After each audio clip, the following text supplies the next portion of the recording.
పాపం ప్రతాప్, వీర ప్రతాప్ తిరువీర్ గారు ఇప్పుడు మాట్లాడతారు. మీడియా వారికి, ఇక్కడికి వచ్చిన గెస్ట్లకి, మీ అందరికీ చాలా థ్యాంక్స్ అండి. రామోజీరావు గారి వీడియో ప్లే అవ్వగానే నాకు ఒకటి చెప్పాలనిపించింది. ఏంటంటే, నాకు సినిమాలు అనేవి తెలిసింది త్రూ ఈటీవీ. చిన్నప్పుడు 9:30కో 9కో సినిమాలు వేసేవాళ్ళు. ఆ సినిమాలు చూడడానికి పక్కింట్లో టీవీలో వాళ్ళు ఏం చెప్పినా, పని చెప్పినా వినేవాడిని. సో మొక్కజొన్నలు అలా, కొత్తిమీర కట్టలు కట్టాలి, వాళ్ళు ఏం చెప్తే అది చేస్తేనే సినిమా చూడనిస్తారు. అలా టీవీలు చూడడం, రేపు వెళ్ళి స్కూల్లో వెళ్ళి దాని గురించి డిస్కస్ చేయడం, రాత్రి సినిమా చూసాము ఇలా ఉండింది అని. అలా నాకు సినిమాలు పరిచయం. అండ్ ఈరోజు ఈటీవీ విన్కి నేను ఒకసారి సారీ కూడా చెప్పాలి. ఇక్కడే ఉన్నాడు అనురాగ్, ఇక్కడే ఉన్నాడు. వీరాంజనేయులు విహారయాత్ర తీసుకొచ్చినప్పుడు కొత్త ఓటీటీ ఏం చేస్తారో, ఎక్స్క్లూజివ్ ఓటీటీ అంటున్నారు, ఎందుకులే బ్రో థియేట్రికల్ ఫిల్మ్ చేద్దామని. అది చెప్పడానికి అనేది ఓన్లీ రీజన్ ఏంటంటే, నాకు తెలిసిన సినిమా నేను వచ్చినప్పుడు ఏంటంటే ఇలా స్క్రీన్ మీద సినిమా ఉంటేనే సినిమా అనుకునే మైండ్ సెట్ అప్పుడు. సో అలా నేను అనురాగ్తో అప్పుడు వీరాంజనేయులు చేయలేకపోయాను. ఈరోజు నా లైనప్ చూసుకుంటూ ఉంటే నా నెక్స్ట్ సినిమా ఈటీవీ విన్ నుంచి వస్తోంది, ధైర్యంగా ఉండొచ్చు. అండ్ ఆల్రెడీ వాళ్ళు ఏదైతే ఇమేజ్ క్రియేట్ చేశారో ఈటీవీ సినిమా, ఒకప్పుడు శ్రీమతి అనిత ప్రజెంట్స్ అని, సుమంత్ ఆర్ట్ ప్రొడక్షన్స్ అని ఒకటి బ్యానర్ లోగో పడగానే ఒక ఎక్స్పెక్టేషన్ ఉండేది. అలాగా ఈటీవీ విన్ ఎమర్జ్ అయింది. And hats off, inspiring journey లాగా అనిపిస్తుంది షార్ట్ పీరియడ్లోనే. అండ్ నరేష్, ఇక్కడ నేను కృషి ఎంటర్టైన్మెంట్కి, ఈటీవీ విన్కి థ్యాంక్స్ చెప్పాలి. ఏంటంటే, నరేష్ నాకు 2021లో ఈ కథ చెప్పాడు. ఒక దర్శకుడు ఒక కథను పట్టుకొని ఇంతకాలం తిరుగుతున్నాడు అంటే దాన్ని ఎంత నమ్ముంటాడు మీరు ఊహించుకోవచ్చు. సో నరేష్, ఈటీవీ విన్ వాళ్ళు ఓకే చేశారు అన్నప్పుడు నరేష్ కోసం ఈ సినిమా చేద్దామనిపించింది. ఎలా ఉన్నా ఎలా చేసినా కూడా అంత తిరిగాడు ఈ కథ పట్టుకుంటాను.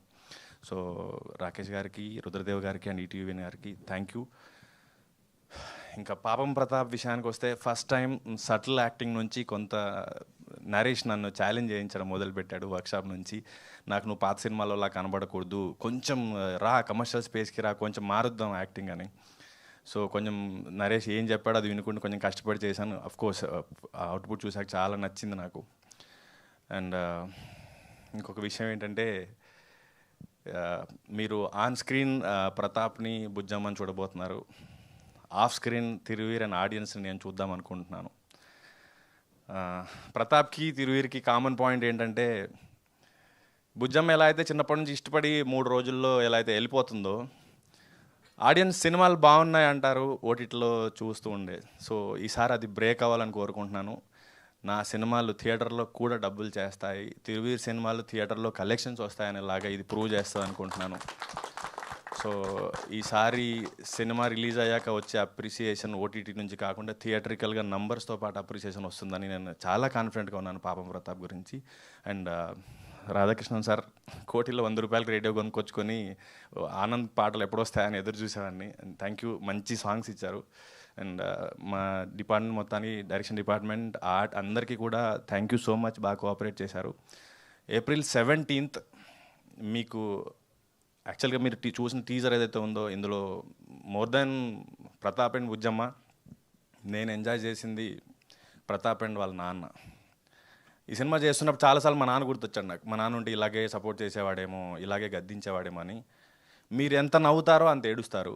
ఈ సినిమా కంప్లీట్ మీ ఫ్యామిలీ మొత్తం కూర్చుని చిన్నపిల్లలతో సహా తీసుకెళ్ళి చూసే సినిమా. ఎక్కడ అసభ్యకరంగా కానీ అభ్యంతరకరంగానే ఉండదు. April 17th థియేటర్స్లో కలుద్దాం. Thank you. సూపర్ తిరువీర్ గారు, we definitely trust you. And ఈసారి డెఫినెట్గా అందరం థియేటర్స్కి వెళ్ళి ఈ సినిమాని ఎంజాయ్